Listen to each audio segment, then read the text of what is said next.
Assalamualaikum warahmatullahi wabarakatuh.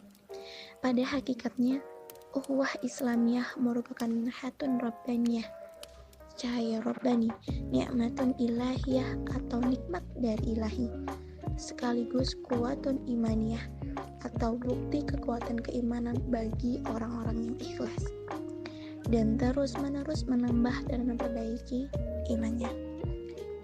Iwafillah, dengan ketiga hal ini, sebuah hubungan persaudaraan akan membekas sampai ke hati yang paling dalam, bahkan akan mewarnai jiwa secara keseluruhan. Jiwa tercelup dalam palung persaudaraan yang paling dalam, kokoh dan tidak tergoyahkan.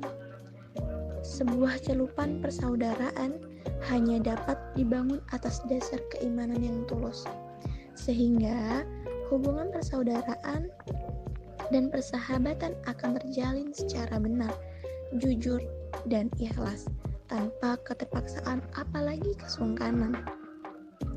Ikhwafillah, celupan persaudaraan itu yang akan mempengaruhi kita dalam beberapa hal. Yang pertama, sikap atau perilaku yang positif dan perasaan atau mental yang positif.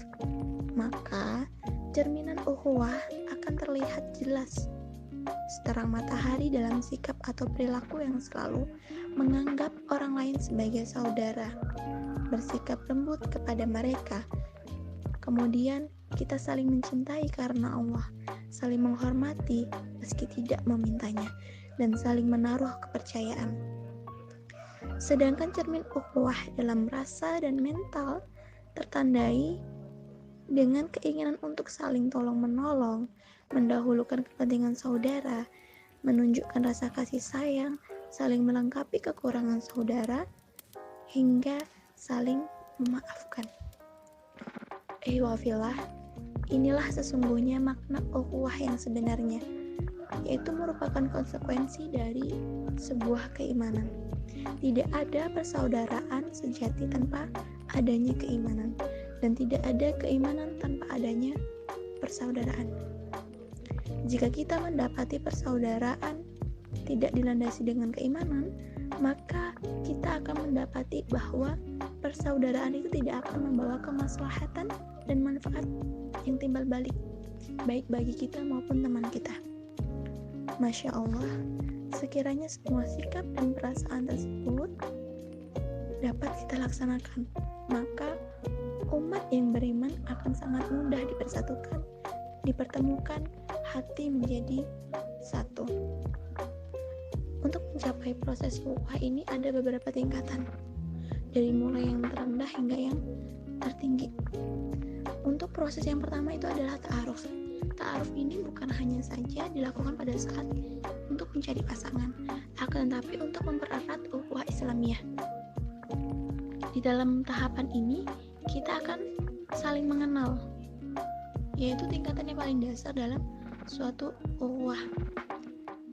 Setiap orang tidak hanya mengenal sekedarnya saja, akan tetapi harus mencoba mengenali sifat-sifat pemikiran saudara kita yang mencakup jasadiyah, fikriyah, dan nafsiyah. Misalnya nih, apa saja sih tokoh panutan atau idola teman kita? Kemudian kita harus mengenali bagaimana sih pemikiran teman kita itu. Kemudian bagaimana pandangan terhadap sesuatu masalah yang dihadapi. Proses yang kedua adalah tafahum atau saling memahami. Proses ini akan berjalan secara alami, seperti bagaimana kita memahami kekurangan dan kelebihan saudara kita, sehingga kita bisa tahu apa yang disukai dan tidak disukai oleh teman kita atau saudara kita. Dapat menempatkan posisi seperti apa apabila kita bertutur dan bersamanya. Pada tahap ini sangat penting sebab akan menentukan tahap selanjutnya. Tetapi proses tafahum ini akan tergantung oleh proses ta'aruf. Wafillah, dalam proses tafahum ini akan kita lewati 3 buah proses perpaduan, yaitu perpaduan hati, perpaduan pemikiran, hingga perpaduan kerja. Proses yang ketiga yaitu saling tolong-menolong atau kita sebut sebagai ta'awun. Dalam proses penyatuan kerja, mutlak diperlukan adanya tolong-menolong yang merupakan kelanjutan dari tahap tafahum pada poin kedua tadi. Saling kenal saja tidak cukup tanpa dilanjutkan dengan saling memahami. Tidak akan membentuk hubungan antar individu yang mampu tolong-menolong, saling isi-mengisi dengan kekurangan dan kelebihan terhadap setiap individu. Proses yang keempat yaitu rasa senasib sepenanggung jawab atau sering kita sebut sebagai takaful.